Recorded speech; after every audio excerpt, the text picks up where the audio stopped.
Valentine's Day is credited for sparking romance, even if, yes, manufactured. Man, it can cause problems. Flowers, cards, late, forgotten? Forget it. Things are actually most authentic when they're not going well, like bitterness after a breakup. St. John's forward Bryce Hopkins spent 3 seasons at Providence, was once first-team All-Big East, good player. ESPN's 12th-ranked transfer this year. But right when you think it's all square between the Red Storm and the Friars, they square up. Number 17, St. John's visiting Providence. There's Bryce Hopkins now in red. Early second half, Red Storm down 1, and there's a storm of brewing as Dylan Darling off the steal throws it ahead to Hopkins. Now followed by Duncan Powell. Then it's ding, ding, popping off at the dunk. This was a proper fight. Not a, little push and shove, hold me back, man. Coaches are out there, and wrapped his arms around the neck. Valentine's Day and all, but that was a little... that was an inside of an elbow to a face, and then Rick Pitino in there trying to break it up. Why he in there? Hey, man, he's a tough dude. Tough slick back hair. I'm talking I want him on my side. Protect our city. That's a big swing, dude. Dylan Mitchell. Hey, I said there with a shag, he ain't got nothing to lose. But here's the thing. When you got the mascot back there yelling, World Star, not toning it down, Powell and Hopkins still jawing at each other. Long review, there were 6 players total ejected. Jalen Sellers kicked a chair on the way out. Sure. Powell pumping up the crowd as he leaves. And Joe Mazzulla, this dude trains in Brazilian Jiu-Jitsu, says that was crazy. He's seeing some proper fight. Meanwhile, in basketball, 5 minutes left in the half. Providence down 11. Darling steal again, and there's just a straight shove in the back of Zuby Ejiofor from Jameer Jones. We got round 2.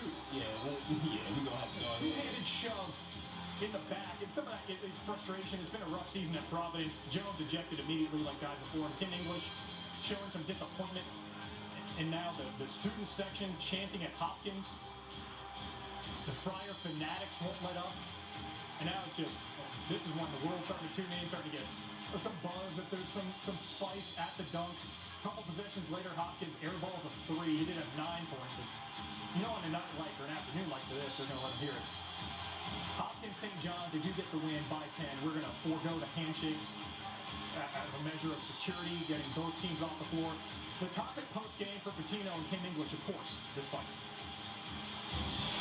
And do you think that the environment that the crowd created contributed to the free Possibly. I don't know. I'm not inside the players' minds. I know it was an emotionally charged crowd, possibly. Do you like when a crowd is like that? Or? No, I don't like when anyone is talking about F you. I don't like that. We have a great home court. I think it's still great if we did without that. The crowd lost objectivity of what they're here for. If they're just here to poke fun at Bryce Hopkins and not get a win for the Friars, that's not the Friars I remember in '87. What do you just tell us what you saw? Look, we're not gonna address that. Let the league address it. If you want to talk basketball, talk basketball. What did you think? You write what you saw. Don't ask my players what they. Okay, thank you. Well, look, heavy play by Rick by not feeding into it, but this here, again, that is a brother with a shag haircut. He ain't got nothing to lose. Man, again, Joe Mazzulla can give him some coaching on the rear naked choke he was going for with the knee in the back. Here's the thing, we got a Big East tournament coming up, and where these teams are, boy, may not be the last time they link up. It's a one-on-one basketball variety with a lot at stake. The fans saying that things got spicy here. Unrivaled one-on-one semifinals and final Saturday. Winner gets $200K. Semifinal 1, Kelsey Plum, Chelsea Gray. Plum's up 5-0 in a race to 11, then Kona 3, make it 8. But the Chelsea Gray, man, she's a 4-time WNBA champ. She's not going away quietly. Hell, not going away at all. 8-4, make it 8-6 after the layup. She's within 2. Now Gray's up to 10-8, needing a bucket to win. Body down, body. Banks open. Maybe her Banks ready for $200K. She advances to the final. Gray Plum's up 5-0 in a race to 11, then Kona 3, make it 8. But the Chelsea Gray, man, she's a 4-time WNBA champ. She's not going away quietly. Hell, not going away at all. 8-4, make it 8-6 after the layup. She's within 2. Now Gray's up to 10-8, needing a bucket to win. Basketball down. Body. Banks open. Maybe her Banks ready for 200K. She advances to the finals to face who? Trevor? We will find out because we have that semifinal number 2, Aaliyah Boston and Alicia Gray. Gray up 7-0 here. Off the drive, Hezzy gets her up in the air. Then the mini is free. She's up 9-0. Boston gets possession though, and then she goes to work, backing down Gray, and then the runner goes. It's now 10-9 Boston. Next basket wins, and Gray is gonna knock down that contested 3, advances to that final round. And Chelsea Gray awaits. Yeah, we're gonna have to go on a first name basis That's here. right. Chelsea Gray, Alicia Gray. Alicia's up 4-0 in game 3. Buffalo. They play till 7. They were tied at this point. Alicia misses a shot, but the Grays battle for the rebound. Alicia tough put back at 6-0.